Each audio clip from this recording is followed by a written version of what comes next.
wakati mwafaka kwa ajili ya kuzungumza na mgeni. Tumekujuza mapema na tukanadi kadiri tulivyoweza kwamba leo ni siku ya mtoto wa Afrika tarehe 16. Na taarifa njema ni kwamba serikali ama Wizara ya Maendeleo ya Jamii, Jinsia, Wanawake na Makundi Maalum wameiunganisha siku ya mtoto wa Afrika tarehe 16 leo na siku ya familia tarehe 15 mwezi wa 5. Zimeunganishwa pamoja, zitafanyika tarehe 30 Tanga. Utakwenda?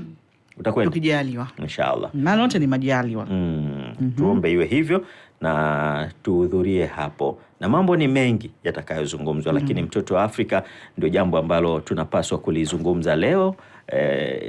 Hii imeanza maadhimisho yake tangu mwaka 1991 baada ya Umoja wa Afrika kupitisha kutokana na yale mauaji ya mwaka 1976 Soweto.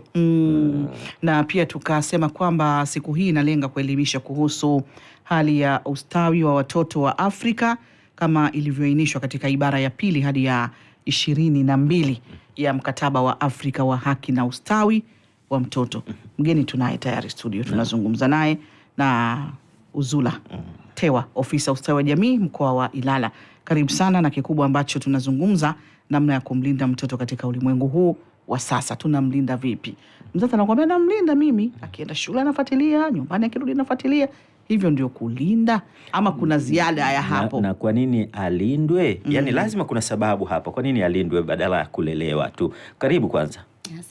Asante. Uko vizuri? Nipo vizuri. Leo ndio siku ya mtoto wa Afrika ambayo tulikuwa tunasubiri ili tuje tuadhimishe. Kwanza tunapaswa kabla ya swali hilo la Zainabu, uliweke kichwani hilo alafu utalijibu. Tunaiadhimisha vipi? Ya kiserikali kwanza tunaiadhimisha hii siku kwa kauli mbiu yetu inayosema mtoto ni malezi. Na msingi wa haya malezi sasa ni familia bora na taifa imara. Kwa hiyo tunaona kwamba hakuna, kwanza kisheria mtoto anatakiwa kulelewa na wazazi sheria. Yani sheria ya mtoto ya mwaka 2009 iliyofanyiwa marekebisho 2023 inamwongoza, inatoa maelekezo kwa wazazi kumlea huyu mtoto katika ibara ya 8 mpaka ya 9 pale inaeleza kwamba mtoto lazima apewe malezi kwa kumpa chakula, mavazi, haki zake zote zile za msingi. Kwa hiyo ili ni jukumu la kisheria kwa wazazi. Sio kwanza kumtunza, sio kwamba kama ulivyosema kufanyaje? Ulisema mtoto anatakiwa alindwe. Kabla ya kufikia kumlinda mtoto, kwanza anatakiwa alelewe. Kwa nini inafikia sasa dhana ya kumlinda? Maana yake kuna vitu hatarishi ambavyo sasa mzazi unapaswa kumfanyia protection, kumlinda. Unamlinda dhidi ya yale mashambulizi ambayo mtoto anayapata. Kwa hilo pia ni jukumu la nani? La mzazi, ambao ni sehemu pia ya jukumu lake. Na analindwa dhidi ya nani au dhidi ya nini? Jamii yetu sasa hivi imekuwa sio rafiki kwa malezi. Jamii yenyewe imekuwa sio rafiki kutokana na kwamba kama unavyoona sasa hivi mitandao ya kijamii imekuwa rafiki sana na watoto, lakini ndio inaoharibu. Unaweza ukajikuta unampa mtoto hizi gadgets hizi, simu, laptop, ukijua anatakiwa kujifunza kuendana na nini na teknolojia. Lakini hii teknolojia au watoto ndio sehemu ya malezi yenyewe. Sasa kama mzazi usiachie teknolojia imlee mtoto. Kumbe mzazi hata kama umempa hizi vifaa vya kiteknolojia hivi, ni lazima sasa mzazi uwe na ufuatiliaji wa hapa na pale kuhakikisha kila anachokifanya kwenye mitandao ndivyo vitu sahihi. Kwa hiyo tunatakiwa kumlinda kwanza dhidi ya nini? Dhidi ya hii mitandao, ili asijifunze yale mambo yasiyofaa, yasiyoleta maadili katika jamii. Na kuwepo kwa siku hii inamkumbusha nini mzazi namna ya kukaa na mtoto wake na kumlinda? Kwa sababu hapa tumesema namna ya kumlinda mtoto katika ulimwengu huu wa sasa. Hii siku kuwepo inamkumbusha nini? Lakini je, baada ya hii siku kupita ndio mtoto alindwi tena? hii ni siku tu kama ambavyo watu wanaadhimisha siku zingine, labda siku ya kuzaliwa, lakini haina maana kwamba haishi yule mtu, sio? Lakini hii siku inamkumbusha mzazi kurudi katika nafasi yake. Yeah? Yaani malezi ya mtoto, kwanza mtoto mwenyewe anapaswa kukubaliana na yale malezi. Watoto wanatoka kwenye mstari kutokana na namna ambavyo mazingira yamekuwa yakimwafect sana. Mazingira yamekuwa yakiingiliwa sana, yale ya elimu na ustawi wake kwa ujumla. Unakuta mtoto anaenda shule, uko njiani huna uhakika kama anafika shule. Kwa nini hafiki? Mitandao imeingilia, watu wabaya wapo mle njiani, kila saa unaheka unawaza kama mtoto atabakwa. Ndio maana matukio yamekuwa mengi. Kwa hiyo tunamlinda pia mtoto kutokana na hayo mambo ambayo yanaendelea katika jamii yetu. Mitandao ya kijamii, lakini na watu. Kumbe sasa ni jukumu. Kama kwenye vipindi vilivyopita tulikuwa tunazungumza kwamba kumlinda mtoto ni jukumu letu sote, sio? Ni jukumu la mzazi, jukumu la ndugu na jukumu la jamii kwa ujumla. Kumbe hata yule mtu ambaye tunamwogopa kwamba anaweza kumdhuru mtoto, anatakiwa akae kwenye nafasi yake kwamba yeye anapaswa kuwa mlinzi na mlezi wa yule mtoto, na sio sio sehemu ya kuhatarisha ustawi wa yule mtoto. Na tunaona kwamba kuwepo kwa hii siku kama nilivyosema inamkumbusha mzazi kumlinda mtoto. Yes. Ila kuna wakati mwingine watoto wanafanyiwa ukatili na baina ya familia wenyewe. Na huyu mtoto licha kulindwa na mama yake na baba yake, lakini familia pia inatakiwa kumlinda, awe shangazi, mjomba, baba mdogo.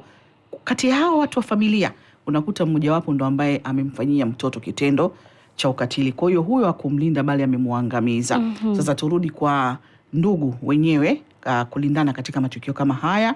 Na mara nyingi watu wanasema kwamba sasa hivi tuwe makini na wageni.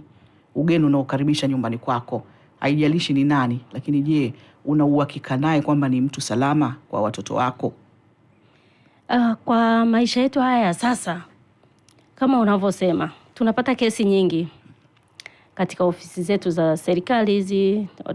Unakuta ripoti zinakuja, umemkaribisha, unajua ni mtoto wa dada, unajua ni mjomba wa mtoto kaja. Sasa hivi hali imekuwa mbaya, hatuwalazi tena watoto sehemu moja. Tunaifundisha jamii, tunawafundisha wazazi kwamba dunia sio salama kama ilivyokuwa zamani. Kwanza tuanze na migogoro iliyoko katika familia zetu. Unakuta migogoro ni mingi, ile migogoro inawapelekea watoto wanakuwa kunakuwa na mvurugiko kwenye akili za watu. Unaona? Na unakuta ni mtu mzima sasa, nini anafanya lile tukio? Kwa sababu ana mgogoro. Kwa hakuna mahali anaweza akatimiza haja zake. Kwa anaona akimbilie kwa mtoto. Unaona? Kwa hiyo ni hatari sana. Kwa hiyo ni muhimu sasa. Na malezi pia yanakuwa magumu kwa sababu hakuna mshikamano baina ya wazazi. Unakuta mtoto amezaliwa lakini baba na mama hawaelewani. Kwa hiyo maadili pale yanapotea.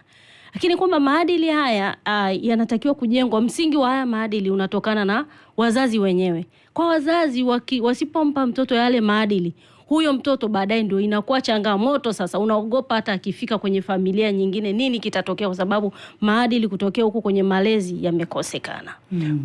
Kuna wakati huwa anauliza mara kwa mara kwamba mtoto wapi sasa ni mahali kwake salama, na napata majibu, na pia na wewe nilishawahi kukuuliza ukanipa majibu hayo kwamba hakuna mahali palipo salama kwa mtoto. Tunawaona wazazi hao wenyewe ambao ndio wamemzaa huyo mtoto, lakini wao wenyewe pia ni hatari kwa huyu mtoto wenyewe. Nini ambacho kimekosekana kiasi ambacho sasa mtoto hana mahali ambapo kwake tunaweza tukasema hapa sasa ni salama zaidi, akawa na utulivu? Kilichokosekana ni nini kwenye jamii? Kama nilivyoongea awali, kilichokosekana ni maadili.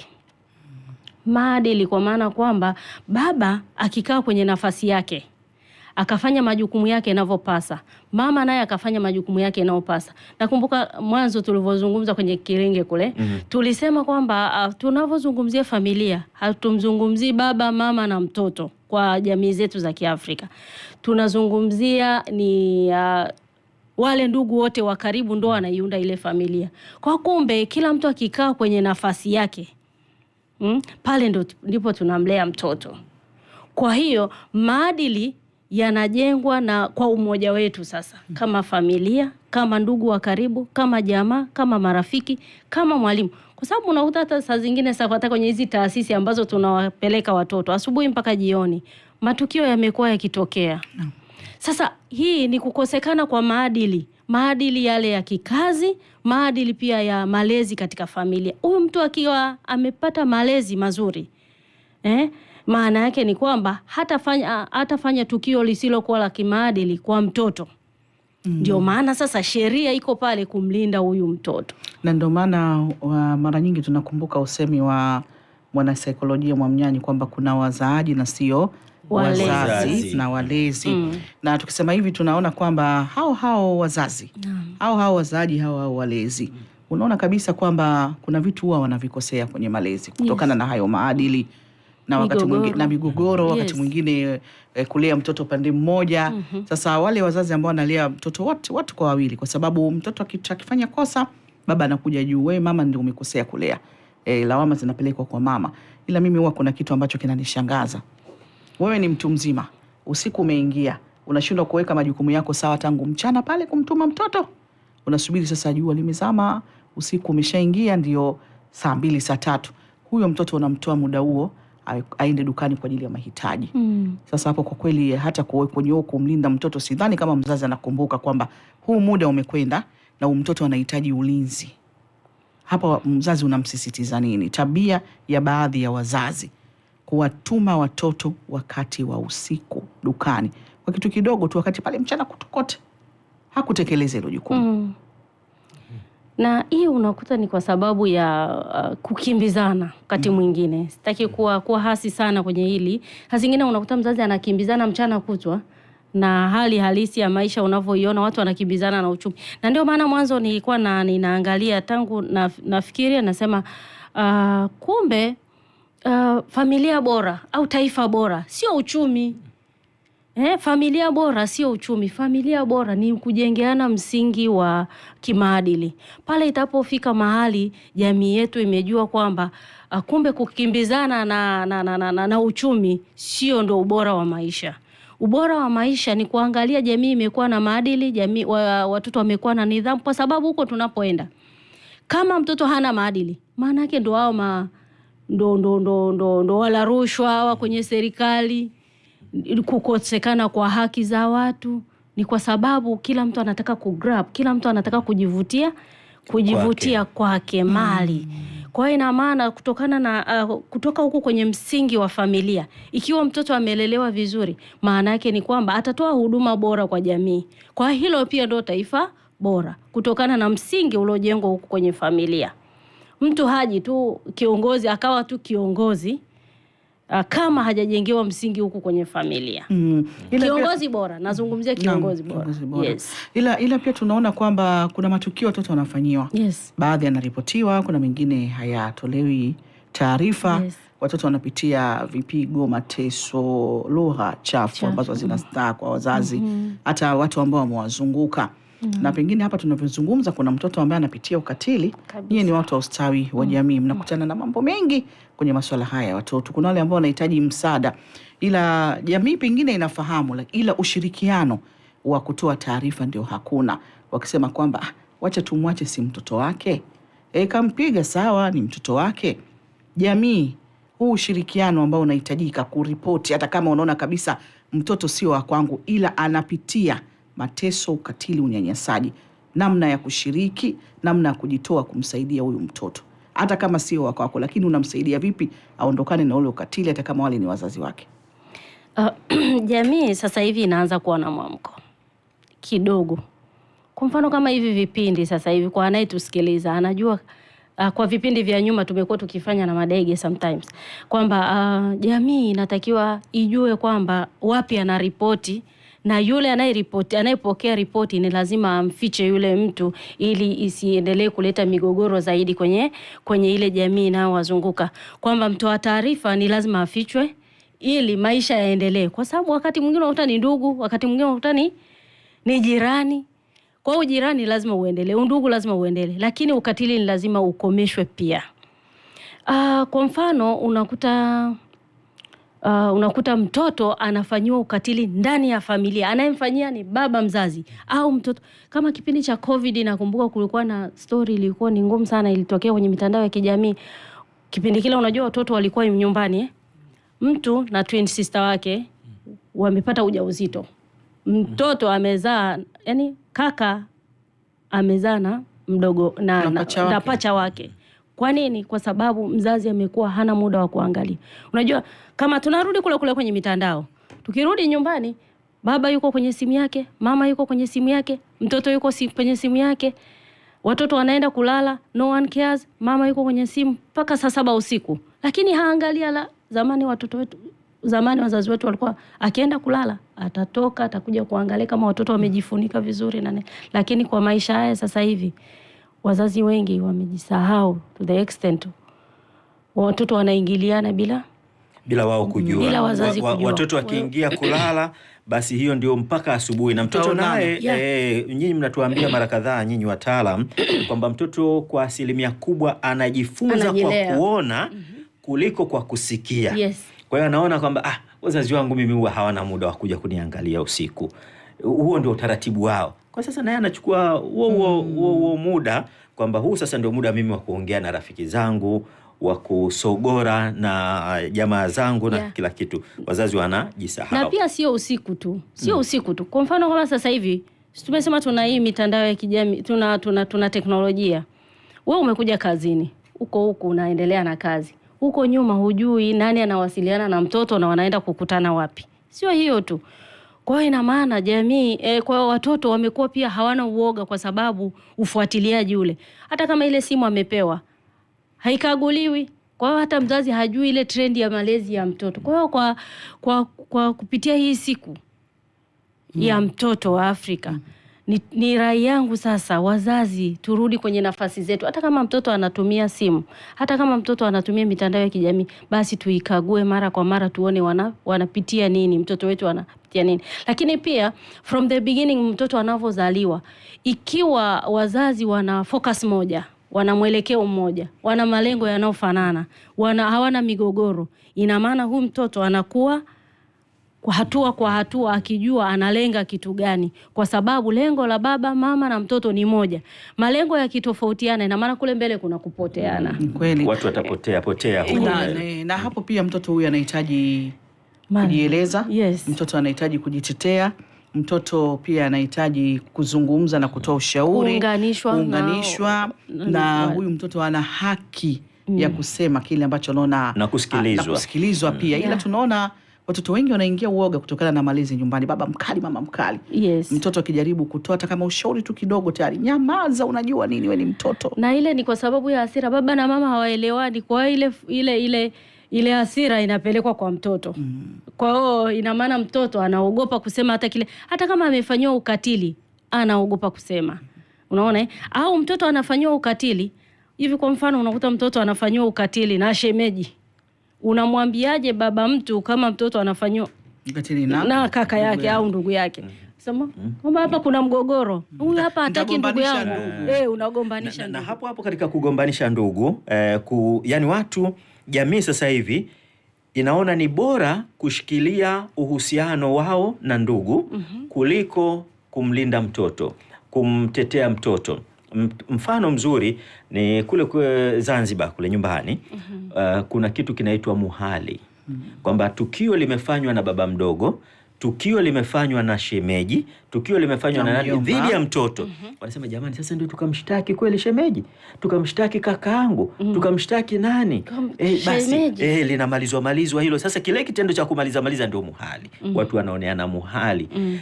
Tunafanyaje? Kwa sababu ya hii siku jamii inatakiwa sasa ifanye nini kuondoa umuhali, kwamba aliyofanya kosa, hata kama usula wewe ni ndugu yako wa damu, amefanya kosa kwa mwanao, lazima ni ifike mahali sasa watu waelewe kwamba ni lazima tumlinde huyu mtoto, kwa sababu mtoto hawezi kuamua, sio sisi ndio tunaomfanyia mtoto maamuzi. Na sasa pale ni maamuzi ya mzazi au jamii inayomzunguka kuhakikisha kwamba kila mtu anapata haki yake, kwa sababu usipomripotia huyo mtu, hii hali huo muhali utaendelea. Kwa hiyo ukatili utaendelea, yule mtoto atakosa haki yake, mwisho wa siku yule mtoto anakosa kufikia yale malengo yake aliyojiwekea. Kwa mfano mimba za utotoni, kupata maradhi, yanampelekea mtu kukosa kushindwa kufikia yale malengo yake ambayo yamekuwepo tangu awali. Na pia huyu mtoto ni mtu na sio kitu. Na sio kitu, yes. Yaani kitu ambacho anachokisikia ni wewe, hata mtu mzima unasikia hivyo. Kama unaumia, mtoto pia anaumia. Mtoto anahisi hivi na wewe unahisi hivyo. Ila tunaona unapitia vipigo sana nyumbani. Na hivi vipigo wakati mwingine vinakuwa vimepitiliza. Sio nyumbani, hata shuleni pia. Kuna kesi nyingi unasikia mtoto kapigwa shule mpaka kaumizwa. Mtu kwa sababu anatamani kujitetea ila hapewi nafasi. Wakati mwingine mtoto nyumbani kosa hajafanya, anatamani kuzungumza ajitetee, ila mzazi hampi nafasi ya mtoto kujitetea ili ajulikane kwamba hana hatia. Sasa turudi kwa upande wa wazazi. Namna ya kujifunza kumsikiliza huyu mtoto, kwa sababu wakati mwingine anahitaji kuzungumza, ila ndio hiyo nafasi anaikosa. Kutokana na sisi wenyewe wazazi tushajiwekea kwamba huyu ni mtoto na amekosa kweli, yani kweli amekosa. Tunatakiwa turudi tena sasa kwenye elimu. Tuendelee kutoa elimu, mtu mmoja mwenye nafasi ya kutoa elimu kwa jamii na kuwapunguzia watu ile mihemko kwa kuwashauri siku hadi siku. Unaona mtu anafanya ukatili, anampiga mtoto kupitiliza. Na sheria iwekwe wazi, kwamba sheria iko wazi, isipokuwa watu hawajui sheria. Tuendelee kutoa elimu kwa watu kuhusu sheria ya mtoto, kuhusu kumpiga mtoto kupitiliza, hiyo moja. Lakini pia watu wapunguze frustrations, msongo wa mawazo, sonona. Ile sonona ndio mtu anaona kuna malengo. Ni matokeo ya hiyo msongo wa mawazo. Unakuta kwa sababu uchumi umekuwa mgumu, mtoto kavunja kasahani ka shilingi 3,000, ndio unampiga to the extent na unaona sasa hii hapa inamaliza hasira. Kumbe ile haimalizi hasira, zaidi sana inajenga chuki baina ya mzazi na mtoto. Ndio maana watoto wetu wanakimbilia mitaani. Na ukijua kwamba watoto wanaokimbilia mitaani si kwamba wote wana maisha magumu majumbani kwao, si kweli. Wengi wanakimbilia mitaani kwa sababu ya ukatili ulioko kwenye nyumba zao. Yes, kwenye nyumba zao. Anasema maadhimisho ya siku ya mtoto duniani wanasikitika kwa tukio la mkoani Lindi. Mkoani Lindi kwa watoto 3 kupotea katika mazingira kutatanisha na kuuawa. Anasema ni Omari Changali wa Mdaula Chalinze. Kwani hayo ndio maoni yake. Anasema wazazi siku hizi ni watoto anasema kwamba wamalizi kulelewa, maadili wengine hawayatambui. Akimpata mtoto wa kwake anamfunza nini? Ndio sababu ya yote hayo. Mwembe wa Mangocho kutokea Mtwara. Yani kuna wengine wanapata mimba kwenye umri mdogo, anakuwa bado hajatambua namna ya malezi, makuzi ya mtoto pamoja na maadili. Anasema wazazi na walezi wajitahidi kuwalea watoto kwenye misingi imara. Feruzi Shabani Balelo wa Kitangili Shinyanga. Na huyu anasema ni Musa Doto kutoka Ngumalwa Kwimba Mwanza. Ukatili kwa mtoto ni kumnyima haki na anasema kumharibu kisaikolojia na kumfanya awe na msongo wa mawazo. Maana watoto wanakosa uhuru wa kuzungumza na kujieleza. Anasema ujirani lazima uendelee na undugu uendelee lakini sheria ifuate mkondo wake. Amesema ameipenda sana hiyo kauli. Anasema watu wawalinde watoto. Charles Max wa Mbezi Malamba Mawili. Naam. Sawa. Na ujumbe huo na maoni mengi yamekuwa ni maoni, hakuna swali hapo, lakini pia unaweza ukachangia kwenye hayo maoni, na tukiwa tunakamilisha hapa kwamba lile tukio lililofanywa na wale wadhalimu, tunaweza tukawaita tu wadhalimu, sio Mtwara, mwaka 1976 kule Soweto, kwa kuwaua watoto wetu. Mpaka tumepata hii siku. Watoto walikuwa wanaandamana kwa ajili ya kudai haki zao. Kwa sasa hivi kwa kulirejesha tukio lile, tunawafundishaje watoto wetu ili wajue haki yao ni ipi na jinsi ya kuiendea? Watoto wetu kwanza tuwafundishe ujasiri. Watoto wafundishwe ujasiri, kwamba kwanza tupembue kati ya haki na ambao sio haki yake. Lakini kukiwa na haki aisimamie. Anaisimamiaje? Yeye mwenyewe hawezi kuisimamia. Anaweza kuisimamia kupitia wazazi wake, lakini unakuta haki inapotezwa na huyo mzazi. Aisimamie haki yake, asiogope kumfikia mtu yoyote. Akiona kama anakosa haki yake kwenye familia, amfikie mwalimu. Akiona mwalimu ndio anayemkosesha haki, amfikie mzazi. Yaani watu wapo, hata kama unaona baba ndiye anayekufanyia, amfikie shangazi, amfikie ndugu wa karibu, aone watu tuwe tayari kufikika. Tuwe tayari kufikika. Yaani hii ni rai yangu tena kwenye jamii kwamba ukiona watoto wetu wakiona kwamba wazazi hawafikiki, wakiona kuna mtu hafikiki, asione tabu kumfikia mtu anayefikika, ili mradi haki yake ipatikane, aweze kutetewa. Haki yake inafikikaje? Haki yake inafikika kwa kutoa taarifa kwenye vituo vya polisi, ustawi wa jamii, ili tuweze kulirekebisha hilo na haki yake kupatikana. Na hilo la mwisho ndio la umuhimu, kwamba hata wewe mwenye kufikiwa uwe tayari kumsaidia. Lakini sio nenda kwa mama yako. Anaweza asikwambie pia Zainabu kwamba nenda kwa mama yako. Anakuambia sawa, nimesikia. Alafu anamfuata sasa huyo kaka yake. Kaka, hivi ndo nafanyia hivi mtoto. Basi umemchoma kabisa. Haya yaishie hapa. Wanalimaliza kwa namna hiyo. Maana mtoto kanifuata mimi kanieleza. Ndio hali huo sasa. Lakini dada sasa akisikia hilo, kwa maana ya shangazi wa mtoto akalikemea, akalishikia bango, mnasema sasa hivi, nafikiri tunaweza tukafika mahali pazuri. Na matokeo ya haya unajua ni nini? Kwanza ukiachana na haya masuala ya kupigwa kupita kiasi, ukatili wa majumbani, lakini kushindwa kumlea mtoto katika njia inayompasa pia ni kosa. Kwa sababu unaweza kuona kwamba watoto wetu, kama nilivyozungumza, wakikosa ujasiri, maana yake baadaye akipata kificho, akipata kichaka, au akipata uhuru huko mbeleni. Kwa sababu tunatakiwa tujenge jamii ambayo inaweza kujiamini, jamii inaweza kujisimamia. Kwa sababu mimi na wewe leo ni mama, lakini kesho sisi tutakuwa wazee, lakini hawa tunao wajenga. Natakuwa kina nani? Ukitaka kuona hatuendi sawa, watoto wetu wanavyokuwa majumbani wanakuwa hivi. Unaona sasa hivi mimi ninaandika study moja, sekunde 30. Sawa. Study moja ya shisha. Hii study ya shisha kwa wanafunzi wa vyuo vikuu, imeonekana watoto wakiwa huku majumbani wanakuwa wamekuwa watakatifu sana. Lakini wakifika vyuoni wanawehuka sasa, wanaanza kuwa wavuta shisha. Sasa je, taifa bora tutakuja kuipata kwa wavuta shisha? Hakuna. Tunakushukuru sana. Huyo ni Uzula Tewa, ofisa ustawi wa jamii mkoa wa Ilala.